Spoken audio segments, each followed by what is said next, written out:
بہت سے لوگ روزانہ نماز فجر تو پڑھتے ہیں لیکن غلط طریقے سے، اور یہی وہ غلطی ہے جو ان کے گھروں میں غربت، تنگی، رزق اور بے سکونی کا باعث بن رہی ہے۔ حضور صلی اللہ علیہ وسلم نے فرمایا، جو شخص نماز فجر غلط طریقے سے ادا کرتا ہے، اللہ اس کے گھر میں 3 بڑی آفتیں نازل فرماتا ہے۔ پہلی آفت ان کے گھر میں غربت ڈیرا ڈال لیتی ہے۔ یہ معمولی بات نہیں بلکہ روحانی تباہی کا آغاز ہے۔ آئیں جانتے ہیں کہ نماز فجر کو کیسے درست کیا جائے تاکہ رحمتوں کے دروازے کھلیں، نہ کہ مصیبتوں کے۔ مکمل نماز کا طریقہ جاننے کے لیے ویڈیو کو آخر تک ضرور دیکھیے۔ بسم اللہ الرحمن الرحیم۔ السلام علیکم ورحمۃ اللہ وبرکاتہ۔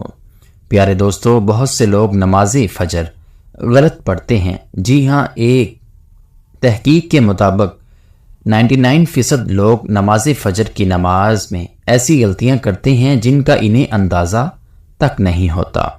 نبی کریم صلی اللہ علیہ وسلم نے فرمایا، جو شخص فجر کی نماز صحیح طریقے سے ادا کرے، اس کے تمام پچھلے گناہ معاف کر دیے جاتے ہیں، لیکن جو فجر کی نماز کو ضائع کرتا ہے یا غلط طریقے سے پڑھتا ہے، اس کے رزق میں تنگی آ جاتی ہے۔ غربت، پریشانی اور محتاجی اس کا پیچھا نہیں چھوڑتی۔ کتنے ہی گھروں میں بے برکتی بس فجر کو کوتاہی کی وجہ سے ہے۔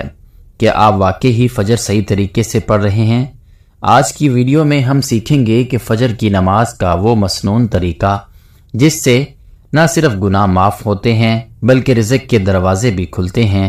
ایک مرتبہ نبی کریم صلی اللہ علیہ وسلم نے فجر کی نماز کے بعد صحابہ کرام رضی اللہ تعالی عنہ سے فرمایا کہ آج رات ایک عجیب بات ہوئی، کیا تم میں سے کسی نے خواب میں دیکھا؟ صحابہ نے عرض کیا، نہیں یا رسول اللہ صلی اللہ علیہ وسلم۔ تو آپ صلی اللہ علیہ وسلم نے فرمایا کہ میں نے خواب میں 2 فرشتوں کو دیکھا جو میرے پاس آئے اور انہوں نے کہا، آؤ ہم تمہیں ایک منظر دکھاتے ہیں۔ پھر وہ مجھے لے کر چلے اور میں نے ایسے منظر دیکھے جو دل کو دہلا دینے والے تھے، لیکن ان سب کے درمیان ایک منظر ایسا تھا جو میرے دل میں اتر گیا۔ آپ صلی اللہ علیہ وسلم نے فرمایا کہ میں نے ایک شخص کو دیکھا جو اپنے سر پر پتھر مار رہا تھا، اور جب وہ پتھر لگتا تو اس کا سر پھٹ جاتا اور پھر دوبارہ جڑ جاتا، اور پھر وہ شخص دوبارہ اس پتھر سے مارتا۔ اس اذیت ناک منظر کو دیکھ کر میں نے پوچھا کہ یہ کون ہے اور اسے یہ عذاب کیوں دیا جا رہا ہے؟ تو فرشتوں نے جواب دیا، یہ وہ شخص ہے جو قرآن پڑھا کرتا تھا لیکن اس پر عمل نہیں کرتا اور نماز فجر کو چھوڑ دیا کرتا تھا۔ یہ وہ شخص ہے جو فجر کے وقت اٹھتا نہیں تھا اور سوتا رہتا تھا، اسے رب کی پکار سنائی نہیں دیتی تھی۔ یہ وہ بد نصیب ہے جو دنیا کی نیند کو آخرت کی نجات پر ترجیح دیتا تھا۔ اور ایک اور موقع پر رسول اللہ صلی اللہ علیہ وسلم نے فرمایا کہ جو شخص فجر اور عشاء کی نماز با جماعت پڑھتا ہے، وہ گویا ساری رات اللہ کی عبادت میں مشغول رہا، اسے اس کا پورا اجر ثواب ملتا رہا۔ یار، یہ کتنی بڑی بات ہے، کتنی بڑی خوشخبری ہے کہ صرف 2 نمازیں با جماعت پڑھنے سے ایسا اجر جیسے پوری رات جا کر عبادت کی ہو۔ اور پھر وہ صحابی حضرت بلال رضی اللہ تعالی عنہ جن کی آذان سے مدینہ جاگتا تھا، جب وہ آذان دیتے تو صحابہ کی آنکھیں کھل جاتی اور وہ مسجد کی طرف دوڑ پڑتے۔ حضرت بلال فجر کے وقت آذان دیتے تو رسول اللہ صلی اللہ علیہ وسلم کا چہرہ انور چمکنے لگتا، خوشی سے پر نور ہو جاتا، کیونکہ وہ جانتے تھے کہ اب میری امت اٹھیں گے، اب وہ رب کے دربار میں حاضر ہوں گے۔ وہ آذان ایسی ہوتی تھی جو دلوں کو جگا دیتی تھی، روحوں کو بیزار کر دیتی تھی۔ اور ایک دفعہ ایک نوجوان صحابی مسجد میں فجر کے لیے نہ آیا۔ حضور صلی اللہ علیہ وسلم نے اس کی غیر موجودگی کو محسوس کیا اور نماز کے بعد صحابہ سے پوچھا، فلاں کہاں ہے؟ صحابہ نے عرض کیا، یا رسول اللہ وہ بیمار ہے اور کمزور ہے۔ آپ نے فرمایا کہ اگر وہ 2 آدمیوں کے سہارے بھی چل سکتا ہے تو بھی اسے مسجد آنا چاہیے۔ سبحان اللہ، اتنی تاکید کہ بیماری اور کمزوری کے باوجود بھی فجر کی نماز کو مسجد میں باجماعت ادا کرنے کا حکم دیا جا رہا ہے۔ نماز فجر دین اسلام کا وہ روشن آغاز ہے جو بندے کے دن کو نور سے بھر دیتا ہے۔ یہ وہ لمحہ ہے جب ساری دنیا نیند کی آغوش میں ہوتی ہے اور ایک مومن رب کے سامنے کھڑا ہوتا ہے۔ یہ وہ لمحہ ہے جب آسمان کے دروازے کھول دیے جاتے ہیں، رحمتوں کا نزول ہوتا ہے اور اللہ خود اپنے بندوں پر نظر رحمت فرماتا ہے۔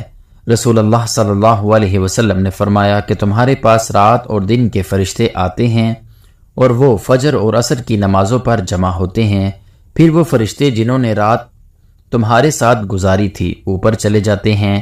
اللہ تعالیٰ ان سے پوچھتا ہے، حالانکہ وہ خود سب کچھ جانتا ہے، کہ تم نے میرے بندے کو کس حال میں چھوڑا؟ وہ کہتے ہیں کہ ہم انہیں نماز پڑھتے ہوئے چھوڑ کر آئے اور نماز پڑھتے ہوئے پایا۔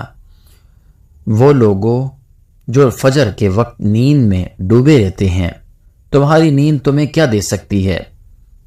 تم کیا چیز پا لیتے ہو جب تم فجر کی نماز چھوڑ دیتے ہو؟ تم اس لمحے کو کھو دیتے ہو جب رب تعالیٰ خود اپنے بندوں کے قریب آتا ہے، جب اس کی رحمت ہر سو پھیلتی ہے اور جب فرشتے تمہارے اعمال لے کر اس کے حضور پیش ہوتے ہیں۔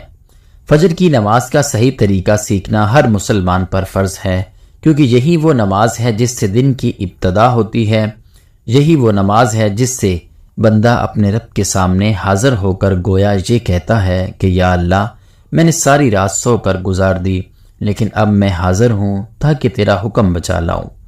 نماز فجر کی 2 رکعتیں سنتیں ایسی ہیں جن کے بارے میں رسول اللہ صلی اللہ علیہ وسلم نے فرمایا کہ ان 2 رکعتوں کی فضیلت دنیا اور دنیا میں جو کچھ ہے ان سب سے بہتر ہے۔ ان 2 رکعتوں کی حفاظت نبی کریم صلی اللہ علیہ وسلم خود بھی فرماتے اور دوسروں کو بھی تلقین فرماتے، حتیٰ کہ سفر میں بھی انہیں ترک نہ فرماتے۔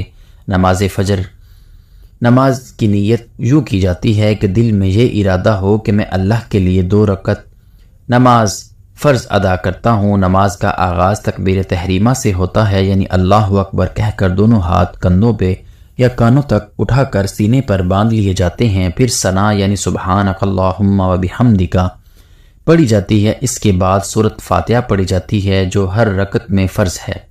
اس کے بعد کوئی اور سورت یا کم از کم 3 آیت قرآن مجید سے پڑھی جاتی ہیں اور پھر رکوع کیا جاتا ہے۔ سبحان ربی العظیم کہا جاتا ہے کم از کم 3 مرتبہ، پھر قیام کیا جاتا ہے، سمیع اللہ لمن حمدہ ربنا ولک الحمد کہا جاتا ہے، پھر سجدے میں جایا جاتا ہے اور سبحان ربی الاعلی کہا جاتا ہے، پھر بیچ میں بیٹھ کر دوسرا سجدہ کیا جاتا ہے، اور اسی طرح دوسری رکعت میں بھی سورۃ فاتحہ اور کوئی سورت یا آیت پڑھی جاتی ہیں۔ دوسری رکعت کے بعد آخری تشہد میں بیٹھا جاتا ہے اور التحیات درود ابراہیم اور دعائیں پڑھی جاتی ہیں اور سلام پھیر دیا جاتا ہے۔ نماز مکمل ہو جاتی ہے۔ یاد رکھو کہ نماز فجر کے لیے بر وقت اٹھنا ایک جہاد سے کم نہیں، لیکن جو لوگ اس جہاد میں کامیاب ہو جاتے ہیں وہ اللہ کے محبوب بندے بن جاتے ہیں۔ فجر کی نماز کے لیے سونے سے پہلے نیت کرو اور اللہ سے دعا مانگو کہ وہ تمہیں وقت پر جگا دے۔ سونے سے پہلے وضو کر کے سونا بھی برکت لاتا ہے، نیند کو عبادت میں بدل دیتا ہے۔ اگر ممکن ہو تو الارم لگاؤ یا کسی کو کہو کہ جگا دے، لیکن سب سے مؤثر طریقہ دل کی لگن اور نیت ہے۔ جب دل میں ہو کہ میں نے فجر کی نماز ضرور پڑھنی ہے تو اللہ بھی مدد فرماتا ہے۔ بعض لوگ کہتے ہیں کہ ہم کوشش کرتے ہیں لیکن آنکھ نہیں کھلتی۔ دراصل آنکھ نہیں، نیتیں بند ہو جاتی ہیں۔ جب تم دل سے چاہو گے تو رب خود جگا دے گا۔ ایسے کئی واقعات موجود ہیں جن میں لوگوں نے سچی نیت کی اور بغیر الارم کے وقت پر اٹھے۔ نبی کریم صلی اللہ علیہ وسلم نے فجر کی نماز کو منافقین پر سب سے بھاری قرار دیا، کیونکہ وہ رات کے آرام کو ایمان پر ترجیح دیتے ہیں۔ لیکن جو لوگ سچے مومن ہوتے ہیں وہ ساری دنیا کی نیندیں چھوڑ کر اللہ کے رضا کے لیے اٹھ کھڑے ہوتے ہیں۔ فجر کی نماز نہ صرف فرض ہے بلکہ بندے کے دن کو برکت والا بناتی ہے۔ جو دن سے فجر شروع ہوتا ہے وہ شیطان سے محفوظ رہتا ہے، اور جس دن کی ابتدا بغیر نماز کے ہو وہ نحوست اور بے برکت والا ہوتا ہے۔ نماز فجر کے بعد اذکار اور تلاوت قرآن مجید کو بڑی فضیلت ہے۔ رسول اللہ صلی اللہ علیہ وسلم خود فجر کے بعد اشراق تک مسجد میں بیٹھے رہتے تھے اور اللہ کا ذکر کرتے تھے۔ یہ وقت دعا کی قبولیت کا وقت ہوتا تھا۔ فجر کے بعد تھوڑی دیر بیٹھ کر استغفار کرو، تسبیحات پڑھو، قرآن مجید پڑھو یا اللہ سے مانگو، تمہیں جو چاہیے۔ وہ وقت سب سے بہتر ہے مانگنے کے لیے، کیونکہ اس وقت دل نرم ہوتا ہے، روح تازہ ہوتی ہے، فضا پاکیزہ ہوتی ہے اور اللہ قریب ہوتا ہے۔ نماز فجر کے لیے وضو کا خیال رکھو، پاکی کے بغیر کوئی عبادت مقبول نہیں ہوتی۔ سحری کے وقت اٹھ کر وضو کرو، اگر وقت ہو تو تہجد پڑھو، یہ تمہیں فجر کے لیے مزید قوت دے گا۔ فجر کی نماز باجماعت ادا کرنا سنت ہے، بعض لوگ علماء کرام کے نزدیک واجب کے قریب ہے۔ اس کی بڑی فضیلت آئی ہے کہ جو شخص 40 دن تک فجر کی نماز باجماعت ادا کرتا ہے اسے نفاق سے بری الزامہ ہونے کی سند ملتی ہے۔ جو لوگ سوتے رہتے ہیں اور نماز فجر چھوڑ دیتے ہیں، ان کے متعلق سخت وعدے آئی ہیں کہ ان کے کانوں میں شیطان پیشاب کرتا ہے، یعنی وہ اس قدر غفلت کا شکار ہو جاتے ہیں کہ شیطان ان کے اندر نفرت سستی بھر دیتا ہے۔ فجر کی نماز کو کبھی معمولی نہ سمجھو، یہ وہ نماز ہے جو تمہاری زندگی بدل سکتی ہے، یہ وہ نماز ہے جس سے تمہارے دن کا رخ طے ہوتا ہے۔ اگر دن کا آغاز اللہ سے ہو تو برکتیں تمہارے ساتھ چلتی ہے، اگر دن کا آغاز غفلت سے ہو تو نحوست اور پریشانی تمہارا پیچھا نہیں چھوڑتی۔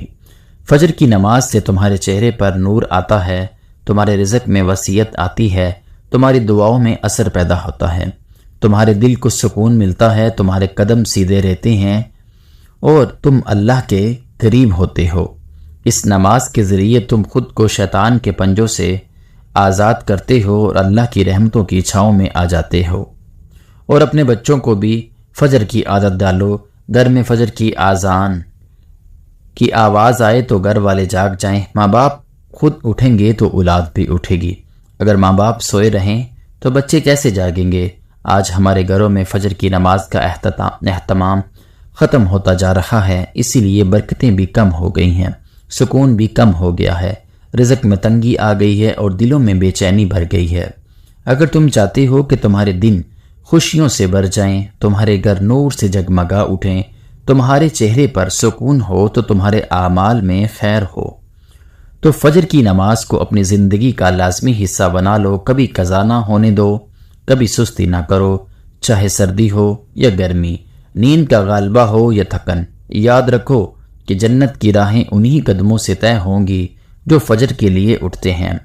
اللہ رب العزت سے دعا ہے کہ اللہ ہم سب کو نماز فجر نہ صرف باجماعت بلکہ مکمل اخلاص اور صحیح طریقے سے ادا کرنے کی توفیق عطا فرمائے۔ یا اللہ ہمارے دلوں میں نماز کی محبت پیدا فرما اور ہمیں ان خوشیوں میں نصیب شامن واجل گھروں میں تیری رحمتیں، برکتیں اور سکون نازل ہوتا ہے۔ آمین ثم آمین۔